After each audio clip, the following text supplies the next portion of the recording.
കഞ്ഞിക്കുഴിയിൽ ആദിവാസി യുവാവിന്റെ മണ്ണുമാന്തി യന്ത്രം വനംവകുപ്പ് വിട്ടുനൽകുന്നത് സംബന്ധിച്ച തീരുമാനമായില്ല. മൂന്നാർ ഡിഎഫ്ഒയുടെ സാന്നിധ്യത്തിൽ നടന്ന ചർച്ചയാണ് തീരുമാനമാകാതെ പിരിഞ്ഞത്. വനംവകുപ്പ് മന്ത്രിയുമായി തിരുവനന്തപുരത്ത് വീണ്ടും തുടർ ചർച്ച നടത്തും. 5 വർഷം മുമ്പ് വീടിന് മണ്ണെടുത്തതിന്റെ പേരിലാണ് വനംവകുപ്പ് ഉദ്യോഗസ്ഥർ ആദിവാസി വിഭാഗത്തിൽപ്പെട്ട അജീഷിന്റെ JCB പിടിച്ചെടുത്തത്.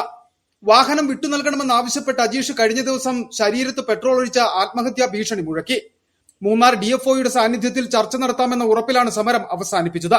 എന്നാൽ ഈ ചർച്ചയും വിജയിച്ചില്ല. വണ്ടി പിടിച്ചെടുത്ത വനംവകുപ്പിന്റെ നടപടി ഒരാഴ്ചയ്ക്കകം പൂർത്തിയാക്കുമെന്ന് മൂന്നാർ ഡിഎഫ്ഒ പറഞ്ഞു.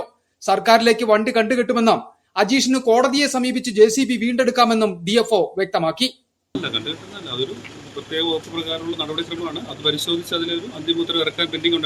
ചർച്ചയിൽ വനംവകുപ്പ് ഉദ്യോഗസ്ഥരുടെ ഭാഗത്തുനിന്ന് യാതൊരു ഉറപ്പുകളും ലഭിച്ചില്ലെന്ന് അജീഷും പറയുന്നു.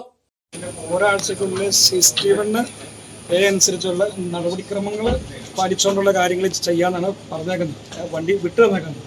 അതിൻ്റെ അത് ബോണ്ട് കെട്ടണോ ബോണ്ട് കെട്ടണ്ടയോ, എനിക്ക് ഈ വണ്ടി പണിതിറക്കാനുള്ള പൈസയോ ഇതിൻ്റെ നഷ്ടപരിഹാരങ്ങളോ ഇതൊന്നും ഇണ്ടിയിട്ടില്ല.